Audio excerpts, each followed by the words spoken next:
Are not all these who are speaking Galileans? And how is it that we hear each of us in our own language?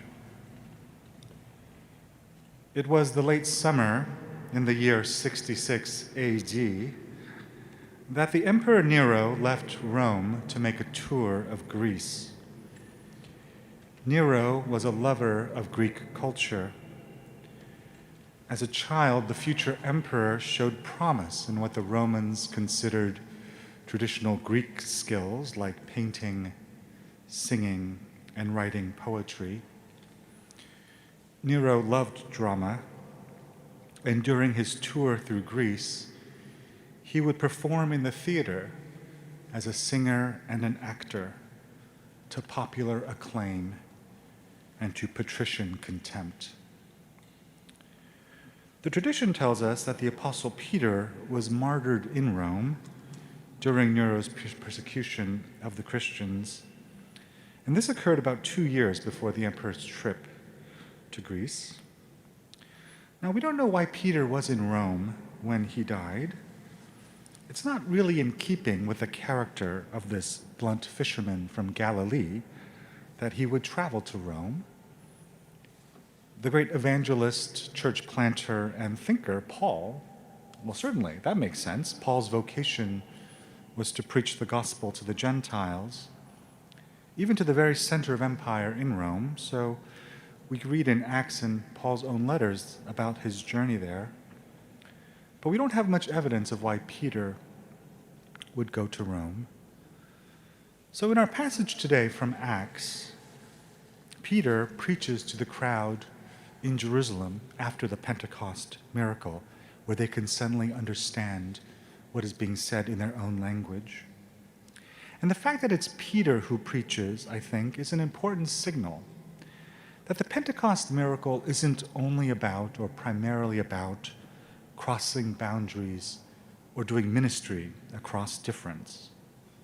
If Paul had been the preacher at Pentecost, then we might draw that conclusion, but it was Peter. And furthermore, the crowd at Pentecost, you'll notice, is all made up of Jews from the diaspora. That long list of countries, Parthians, Medes, Alamites, and so on, those are places where the Jewish people settled during their various exiles. The people in the crowd all speak different languages, but they are from the same religious community. The Pentecost miracle happens in the shadow of the temple and is experienced by devout Jews. On the trip to Greece, as so many had done before him, Nero visited the high priestess of the temple to Apollo at Delphi. She was called Pythia, also known as the Oracle of Delphi.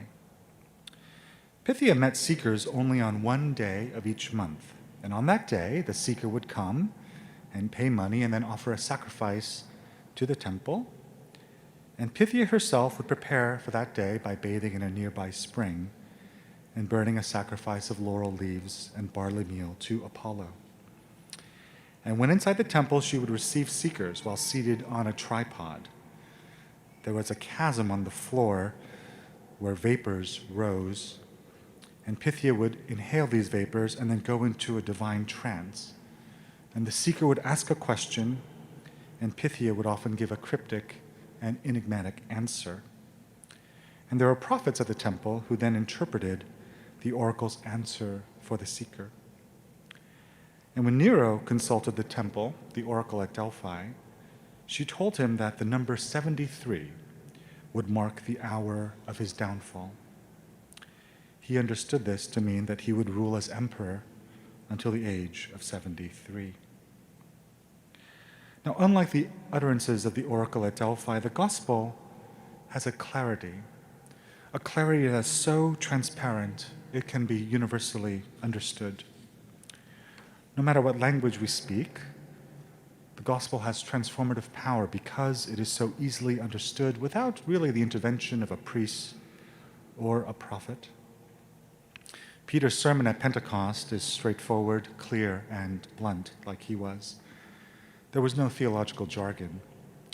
He said, "This man, handed over to you according to the definite plan and foreknowledge of God, you crucified and killed by the hands of those outside the law. But that man God has made both Lord and Messiah, this Jesus whom you crucified. And in that action of God, Peter was saying, we are shown how much God loves us. It is a life-changing truth we can immediately grasp. It doesn't really matter where we come from or what language we speak. This clarity was not characteristic of the oracle at Delphi. Her utterances could be misunderstood. Despite what the oracle told him, Nero did not live to the age of 73. Instead, a few months after he returned from his trip to Greece, the Senate in Rome declared him a public enemy. Soldiers on horseback were dispatched to arrest him. Nero was a lover of drama to the very end of his life. As the soldiers approached his hiding place, he famously cried out, "Oh, what an artist the world is losing." And his very last words were in Greek, a line of poetry from the Iliad. A sound beats in my ear, fast-moving horses' hooves.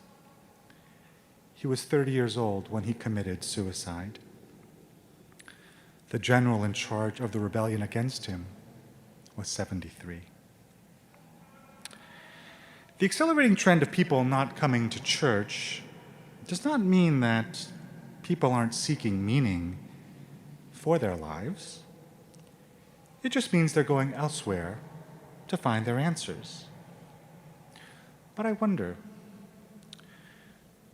do our contemporary oracles of Delphi, those we invest with meaning-making authority in our secular age, the people with millions of followers on Twitter or millions of views on YouTube for their TED Talk, the best-selling authors, the celebrity gurus, do they have the same clarity of the gospel? Or are their answers cryptic and enigmatic, open to fatal misinterpretation? Remember, here is the gospel, that while we were yet sinners, Jesus died for us. And that means that not only we cannot earn God's love, we don't have to. Can our contemporary oracles speak with the same clarity and transformative power?